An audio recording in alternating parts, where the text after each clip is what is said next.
Hello everyone, कैसे हैं आप। तो आज की शुरुआत करते हैं नए टॉपिक के साथ। और आज का टॉपिक है नाउन।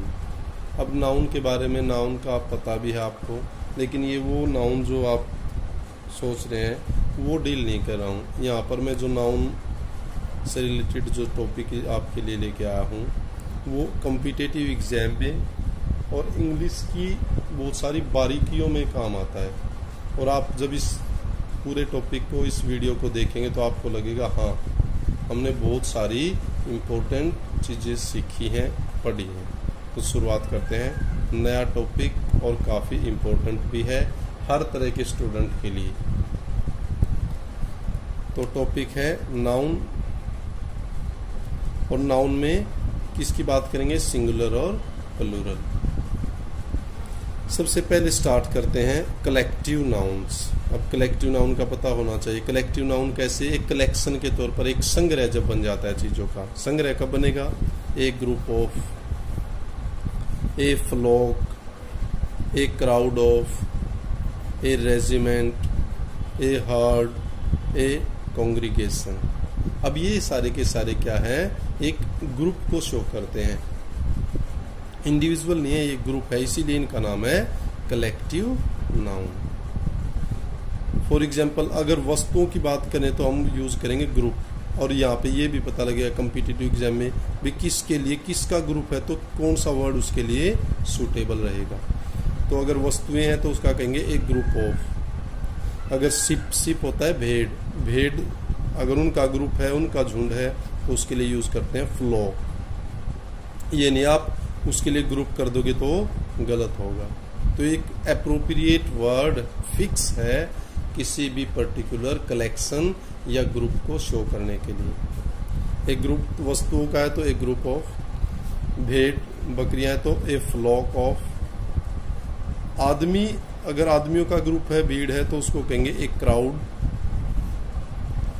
आर्मी मिलिट्री है, जो हमारे सैनिक, जो वीर जवान हैं, उनका अगर ग्रुप है तो उसको बोलेंगे रेजिमेंट। जो पशु होते हैं, भैंस गाय, इनका जो झुंड होगा उसको बोलेंगे हर्ड।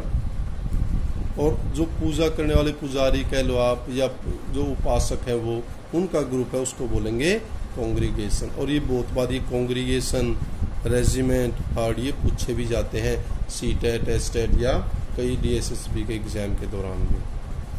नेक्स्ट, इम्पोर्टेंट लगा होगा, लेकिन यही ये खत्म नहीं हो रहा है। अब और भी वर्ब की फॉर्म भी लगाना बता रहा हूँ इससे रिलेटेड। ये सारे के सारे और ऑलवेज सिंगुलर। अगर आपको ये नहीं देखना एक ग्रुप ऑफ पीपल है भाई ये तो बहुवचन होगा, नहीं नहीं, एक क्राउड ना, ए हर्ड भी ज्यादा है, ऐसे नहीं देखना। ये हमेशा सिंगुलर माने जाते हैं, एक वचन में अंदर काउंट होगा। एक वचन में काउंट होगा तो जो हमारी वर्ब होगी वो भी क्या होगी? सिंगुलर। नहीं तो इसको देख करके बहुत सारे की ग्रेजुएट हैं, पोस्ट ग्रेजुएट हैं, वो उनको भी नहीं पता होता। एक ग्रुप ऑफ पीपल देखा, एक क्राउड ऑफ पीपल देखा, सीधा आर लगा देंगे। एक ग्रुप ऑफ थिंग्स देखा, आर, इस तरह। हर्ड देखा, आर, ऐसे नहीं। ये सारे सिंगुलर के अंदर होते हैं। हालांकि बहुत सारे इंडिविजुअल्स का समूह है, लेकिन ये हमेशा एक के अंदर काउंट होते हैं, सिंगुलर होता है। Example,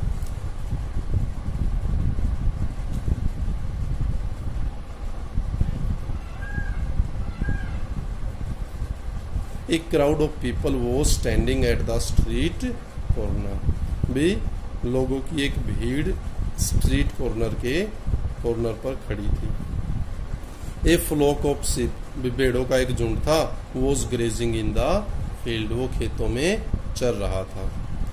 but sometimes if we think of the numbers of the group individually, लेकिन ये था पूरा ग्रुप के तौर पर अगर वो काम कर रहा है। लेकिन अगर हम इंडिविजुअल बात करें, अभी पूरा ग्रुप नहीं है, उस ग्रुप में से कुछ आदमी इधर चले गए हैं, कुछ उधर, या बेटे हैं वो कुछ उधर कुछ उधर, तो वो क्या होगी? इंडिविजुअल होगी। और अगर इंडिविजुअल है तो वहां पर प्लूरल नाउन होगा। अब ये बारीकियां, इनको ध्यान से सीखना है। आप समझ में आ रहा होगा? Good. For example, a flock of sheep. अब फ्लॉक ऑफ शिप तो हो गया, शिप के लिए फ्लॉक आना था, गुड। वर, अब आप कहोगे वर क्यों आया? क्यों आया अब आगे देखेंगे क्यों आया। Straying all over the road, सारे रोड पर फैली हुई। स्ट्रे होता भटकना, इधर उधर घूमना। इसका मतलब ग्रुप में नहीं है, अलग अलग हो गए हैं, तो क्या आ गया straying. And causing confusion amongst the traffic, और ट्रैफिक में कंफ्यूजन क्रिएट कर रही है। समझ में आया होगा। बताने का ये था कि ये जो कुछ वर्ड बताए हैं, भेड़ के लिए इसका यूज होगा, वस्तुओं के लिए इसका, ये ही पर्टिकुलर वर्ड उनके लिए वर्शिपर है, कांग्रीगेशन, और ये तो बहुत बार पूछा जाता है। फिर बताइए सिंगुलर होंगे या प्लूरल, वो बता दिया आपको। ये सिंगुलर, ये जो एरर आप कहते हो, एरर के अंदर भी आता है ये। फिर उसके बाद ये प्लूरल में भी आएंगे, कब आएंगे वो भी बता दिया कि अगर ये अलग झुंड की बजाय, ग्रुप की बजाय अलग अलग अगर ये पार्ट हो गए इनके, तो उस टाइम पर ये प्लूरल के अंदर काउंट होंगे। समझ में आ रहा होगा, अच्छा भी लगा होगा, सीख भी रहे हैं। Thank you, stay tune. और देखते हैं फिर दूसरा पार्ट है क्लास नाउन। क्लास, अब ये वो क्लास भी होती है जो आपकी श्रेणी, कक्षा, सेक्शन, वो, और यहाँ क्लास एक पूरी की पूरी कैटेगरी को जो रिफ्लेक्ट करता है। क्लास नाउन क्लोथिंग, भी कपड़े आपके, फूड से रिलेटेड, फर्नीचर है, क्रोकरी के जो आप आइटम है, कप, प्लेट, वो, कटलरी, नाइफ, फोक, वो सारी चीज़ें, स्टेशनरी, बुक, पेंसिल, वो सारी चीज़ें, फुट वियर, ये इकट्ठा वर्ड है, फुटवियर, आपके शूज, जूते, वो सारी चीज़ें। अगर ये सारी चीज़ें एक इंडिविजुअल चीज़ को रिफ्लेक्ट कर रही हैं तो वो भी हमेशा सिंगुलर होती हैं। ये नहीं होता क्लोथिंग्स, नहीं होता फर्नीचर्स, कभी नहीं होता। समझ में आ, कटलरीज नहीं होता, कटलरी ही होता है, चाहे उसमें एक आइटम है या 50 आइटम है। समझ में आ रहा होगा। सो सिंगुलर, और जब ये सिंगुलर है तो वर्ब भी कौन सी आएगी, सिंगुलर वर्ब यूज होएगी। Clear, good. For example, the furniture is to be delivered today, चाहे उसमें 20 आइटम है, चेयर है, सोफा है, कुछ भी है, लेकिन वो क्या माना जाएगा, singular. The furniture is to be delivered today, तो ये भी एग्जाम में बहुत बार पूछा जाता है। फर्नीचर आएगा, बच्चे यहाँ आर भेजेंगे ना। Sheffield cutlery has long been famous all over the world. अब सेफिल्ड नाम है ये कटलरी का, तो ये क्या है, फेमस रही पूरे विश्व में, तो इसके लिए भी सिंगुलर वर्ब लगी है।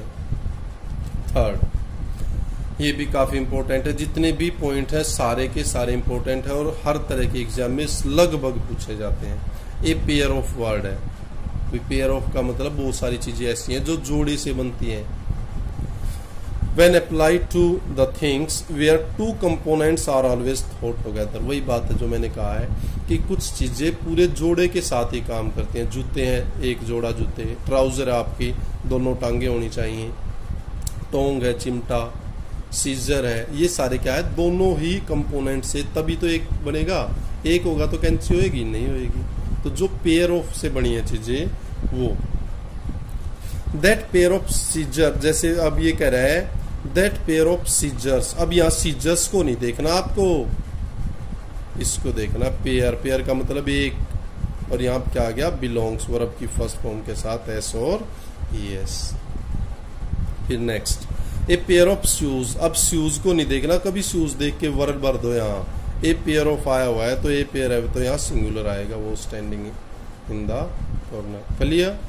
अब इससे रिलेटेड है सीजर है, shears, shoes, gloves, trouser, tongs.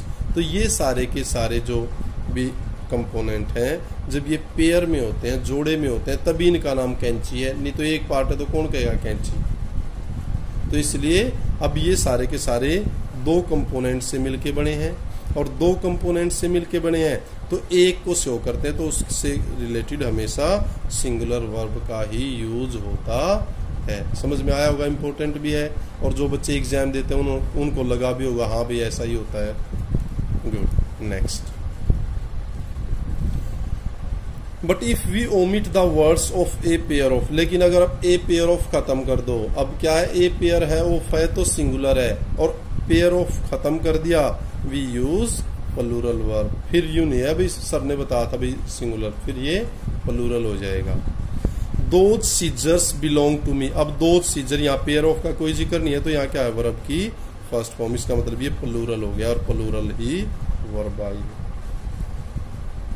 His trousers were torn. अब यहाँ ट्राउजर पेयर ऑफ नहीं है, ज्यादा ट्राउजर है, प्लूरल है, तो यहाँ भी प्लूरल वाली वर्ब। हिज शूज वर डर्टी, अब ये प्लूरल है तो यहाँ भी प्लूरल वाली वर्ब है। समझ में आया या नहीं आया? बिल्कुल क्लियर समझ में आया होगा। Thank you. और देखें नेक्स्ट जो पॉइंट है, आपने बहुत बार देखा ए लॉट ऑफ आ जाए, a great deal of, a plenty of, most of, some of, ये सारे के सारे। अब वैसे तो ये ज्यादा को दिखा रहा है, ए लॉट ऑफ आ गया, ए प्लेंटी ऑफ आ गया, मोस्ट ऑफ, सम ऑफ, लेकिन ये हमेशा सिंगुलर के अंदर काउंट होते हैं। एरर ओमिशन में अगर आपको मिल जाए तो देखते ही आपके माइंड में ये आ जाना चाहिए सिंगुलर है, प्लूरल नहीं सोचना है। For example when used as quantity और अमाउंट, जब ये मात्रा या किसी चीज की अमाउंट क्वांटिटी को शो करे ना, मात्रा जिसको आप गिन नहीं सकते, उसमें अगर ये सारे वर्ड यूज हो जाएं तो हमेशा सिंगुलर वर्ब यूज होएगी। फिर बता देता हूं, ये सारे word a lot of, great deal of, plenty of, most of, some of, अगर ये सारे के सारे वर्ड किसी क्वांटिटी या अमाउंट के लिए यूज हों तो ये सिंगुलर के अंदर काउंट होते हैं। For example if they refer to number, अगर लेकिन अगर वो जिसको आप गिन सकते हो उसके लिए यूज हो तो फिर प्लूरल, जिसको गिन नहीं सकते हैं उसके लिए यूज हो तो सिंगुलर, जिसको गिन सकते हैं उसके लिए यूज हो तो प्लूरल। अब एग्जाम्पल देख लेते हैं, समझ में आ रहा होगा। ए lot of people prefer tea और कॉफी, ए लॉट ऑफ, अब यहाँ आ गया पीपल, इसको आप गिन सकते हो ना, तो ये क्या हो गया, प्लूरल वर्ब आ गई भाई। ए लॉट ऑफ वर्क, अब वर्क को गिन सकते हो नहीं, तो यहाँ क्या आ गया, सिंगुलर वर्ब आ गई भाई। बताओ समझ में आया नहीं? और ये बच्चों ये वो बारीकियां हैं जो आप हर तरह के लेवल पर आपको जरूरत है, लिखते हुए, पढ़ते हुए, बोलते हुए, अपने टेस्ट देते हुए ग्रामर में। नेक्स्ट, पीपल और कैटल आर प्लूरल। पीपल जो वर्ड है बहुत सारे पीपल्स लगा देते, अरे पीपल्स नहीं, ये अपने आप में ही प्लूरल वर्ब है, ये प्लूरल है, प्लूरल वर्ड है। क्या ये प्लूरल? कैटल, कैटल भी एक पशु नहीं है, बहुत सारे ग्रुप को शो कर रहा है, तो ये भी प्लूरल है। ये हमेशा क्या होते हैं, प्लूरल होते हैं। अब एग्जाम्पल दे देते हैं, people do not like to be kept waiting. अब ये पीपल है तो इसको देख के डज नहीं लगाना है, डू लगाना है, और ना इसके पीछे कभी एस या ई एस। अब बहुत सारे लोग क्या करते हैं, पीपल्स लगा देते हैं, अरे ऐसा गलत है, ये पीपल में ही बहुवचन है। द कैटल वर ग्रेजिंग, अब सोचेगा कैटल है, कैटल का मतलब ज्यादा है, तो यहाँ क्या आएगा, वर। ये भी पूछा जाता है भाई बहुत बार। न्यूज,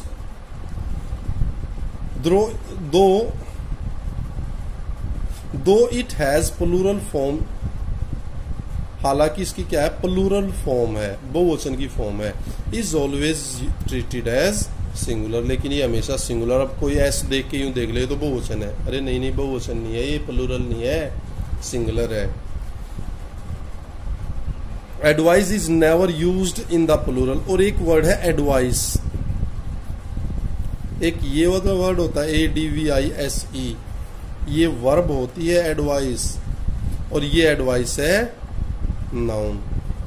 एक तो ये फर्क, अब बहुत सारे बच्चे सोच जाते हैं कि एस और सी गलती से लिखते हैं, गलती से नहीं, ये वर्ब है और ये नाउन है। दूसरा, अब जो एडवाइस है वो क्या है, इसको कभी भी प्लूरल एडवाइसिस कभी नहीं मिलेगा आपको, अगर कहीं है तो वो गलत है, श्योर हो जाओ इसके बारे में। तो यहाँ क्या है, advice is never used in the plural. What is the latest news, अब न्यूज से रिलेटेड आ गया लेटेस्ट न्यूज, यहाँ क्या आ गया न्यूज के लिए इज, क्योंकि ये सिंगुलर है, देख के कंफ्यूज नहीं होना है। He gave me much good advice, अब ज्यादा दी है फिर भी क्या आएगा, मच। क्लियर है, समझ में आ रहा है, इंटरेस्टिंग भी है, अच्छा लगा होगा topic.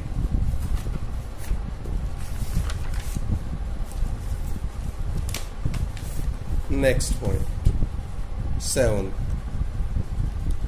Name of certain elements, कुछ बीमारियों के नाम भी भाई, सर्टन है निश्चित, फिक्स, बीमारियों, एलिमेंट्स हो है बीमारियां, और सर्टन साइंसेस या कुछ जो विज्ञान है हमारी उनके नाम, और ब्रांचेज ऑफ नॉलेज या ज्ञान की जो शाखाएं हैं, ब्रांच अलग अलग, वो।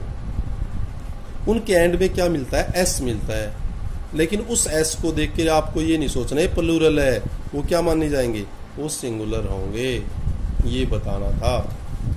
अब जैसे मिसल्स, बवासीर के रोग को बोलते हैं, mumps, singles, mathematics, physics, economics, ethics, ये सारे के सारे। अब ये मैथमेटिक्स है, एस लगता है, लेकिन इसका मतलब ये नहीं है प्लूरल है, ये सिंगुलर रहेगा।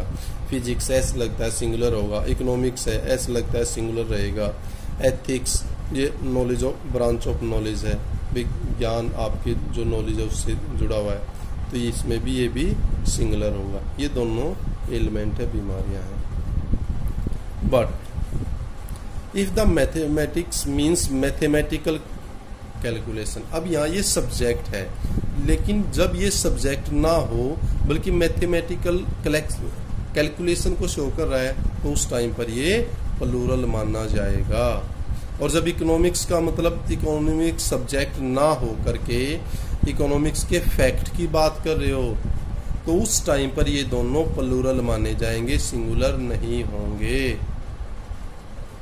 तो बच्चों ये बताओ, आज का टॉपिक इंटरेस्टिंग था, और ये बच्चों के लिए नहीं, बड़े और टीचरों के लिए भी इम्पोर्टेंट है, और आपको लगा भी होगा कितना इन्फॉर्मेटिव था, कितनी ज़्यादा चीज़ें आप सीखे हैं। तो same message once again, keep on enjoying, keep on learning, stay tuned, stay safe. Thank you, thanks a lot.